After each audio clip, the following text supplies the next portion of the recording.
grande momento de todas as pessoas se doarem em torno do que nós mais acreditamos.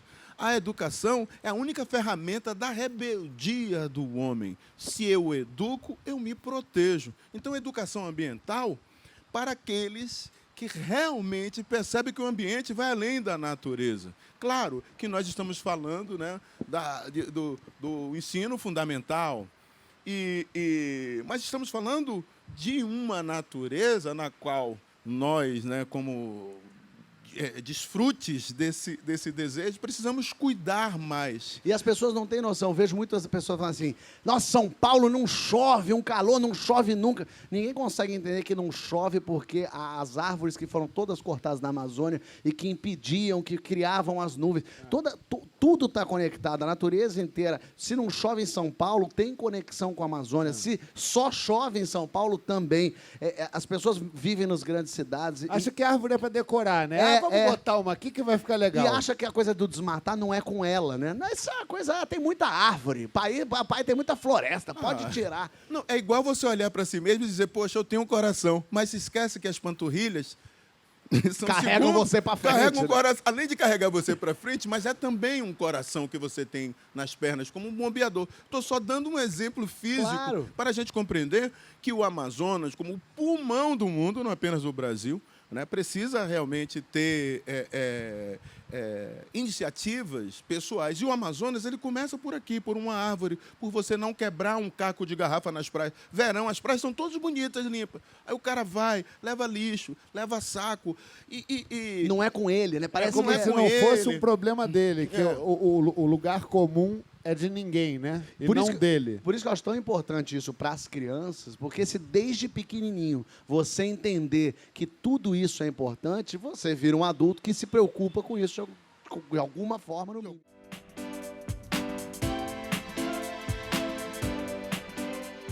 Como é difícil hoje falar sobre educação, até virou um assunto quase que tabu no Brasil de 2018 para 2019, escola sem partido, e ideologia de gênero, ensinar para as crianças. Como ensinar hoje com Google? É possível? Porque eu acho que a professora é desmoralizada a cada 5 segundos pelo Google. Sabe por quê? Eu acredito o seguinte, que tem uma ferramenta mais importante que todas as ferramentas que já foram criadas em comunicação, a oralidade. Então, vai ter sempre alguém que ou tem mais idade, ou alguém que está lendo mais, que vai comentar com você algo que se passou. Eu, por exemplo, não tenho uma formação escolar. Eu estudei 3 meses na escola. Todo o conhecimento é oral. Sobretudo pela responsabilidade que os terreiros têm em formar os seus. Por exemplo, se eu falo de educação ambiental, sabe por que eu falo em educação ambiental? Porque tem OSAM. Isso já foi preparado, já foi cuidado.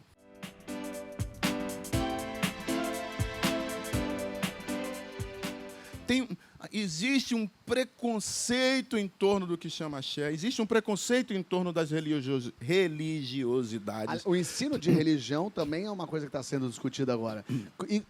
Mas as pessoas falam de ensino religioso como se fosse ensino católico ou ensino evangélico, e não de todas as religiões. Eu sempre achei que aprender religião, apesar de não ser uma pessoa religiosa, eu sempre achei que aprender religião na escola era fundamental, mas todas as religiões... mas a gente só aprende sobre a religião católica nas escolas. Pelo menos na minha escola, a aula de religião era aula sobre... A minha escola era católica. Porque tem um paradoxo aí, né? Eu queria perguntar uma parada que eu fiquei pensando. Você falou sobre a expansão do axé enquanto ritmo. Você acredita que essa expansão também fez com que se expandisse um tipo de filosofia? Sim, e sobretudo que Deus não é propriedade de ninguém, nem de nenhum segmento.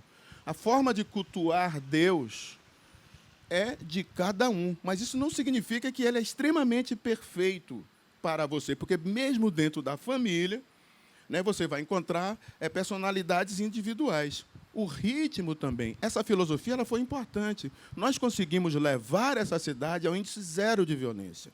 0. A ONU chegou aqui, começou a dar ponto, queria repetir no México, queria repetir no mundo inteiro. Né? Inclusive, até ontem na internet, falando disso tudo, dentro dessa filosofia, eu vi dizer assim, que eu achei tão inteligente, que o lugar onde não tem, onde a cultura, o entretenimento não se faz presente, a violência dá um show. Tudo isso, e dentro do quesito de oralidade, vamos dizer que começa com o nosso grande mestre negro Cosme, porque foi a pessoa que se preocupou com a educação de negros no Brasil, né? Vamos dizer que a formatação, a escola aparece em 200 anos no Brasil, o resto era tudo em casa.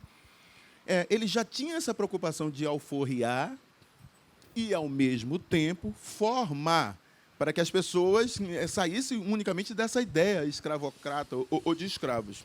Isso em um momento impensado do mundo, né? O Brasil hoje é diferente, é um país de miscigenação, e que chega nesse ponto do Brasil, onde tudo caminha para dar certo, a gente começa a retroagir. Justamente porque... Não é uma coisa que geralmente acontece? Você dá 2 passos para frente para voltar um pouquinho para depois. Isso não é uma coisa que acontece no mundo, geralmente? Em relação ao amor, só tem que andar para frente. Em relação ao respeito ao outro... outro... tem que andar é uma coisa, mas que geralmente anda não é assim?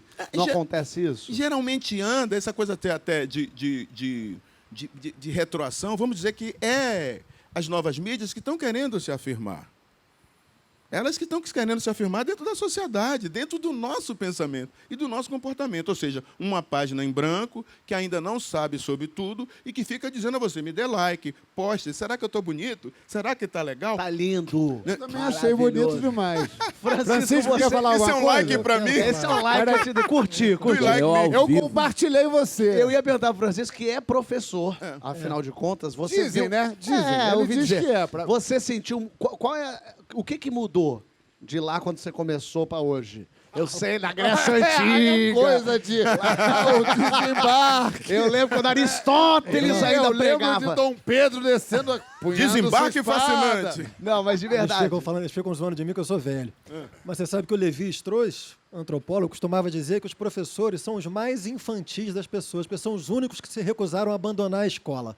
Oh, bonito. Então, nós Ele somos pegou as todo crianças- mundo Nós somos agora. as crianças aqui da área. E depois fez aquela calça Eu queria jeans voltar linda àquela ele. coisa da religião, assim, que é, na verdade, assim, a gente vive, a princípio, né, supostamente, num Estado laico.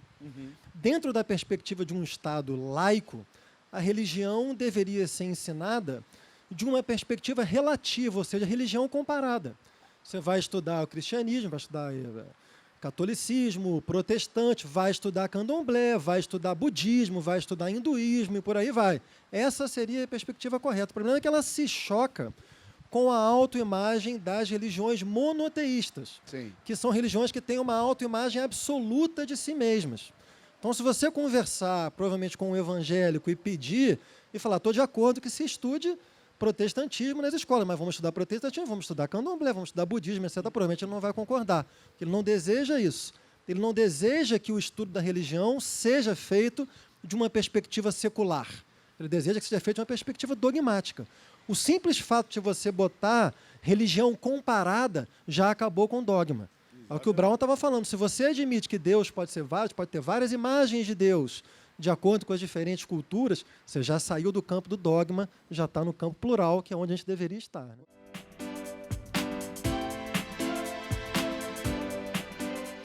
O que é exatamente o Pracatum? Para quem chegou agora e falou assim, que coisa linda o Pracatum, o que seria isso? Aí a pessoa pensa. Para mim, a Pracatum é uma escola de música, de arte, de educação, tem que ter.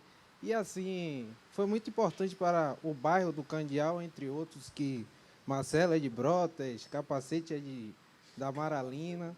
Então, assim, para a gente é muito importante a Pracatum, porque faz a gente aprender a lidar com as pessoas, faz a gente, digamos que, aprender outros ritmos. Enfim, Você falou uma coisa interessante. Mas não é aprender só a de música. Você está Não, explicando que é não. uma escola De cidadania. de cidadania. aprender a lidar Exatamente. com as pessoas, É. isso é legal, né? Porque é uma coisa que hoje em dia é o que a gente está tentando fazer. né? Exatamente. Você mais ou menos seria, desculpa tentar definir, mas preparar a pessoa de uma maneira inteira. Inteira para o mundo. Que Lucas disse. Estou estudando para me relacionar melhor com o outro. Porque isso diminui a violência que não queremos no país. Não é atitude. Eu que estou aqui do outro lado da televisão, quem sou eu? Esse é o meu serviço, essa é a minha oportunidade. Mas eu não tenho mérito por fazer nenhum tipo dessa questão. E tenho que fazer mais. Porque no momento que eu ando seguro no meu bairro, né, porque tive uma ação enquanto cidadão, realmente vai me fazer melhor. Porque eu vou gastar. Para que eu andar com um carro blindado dentro de um bairro que eu nasci ou com segurança? É um exemplo, mais ou menos, né?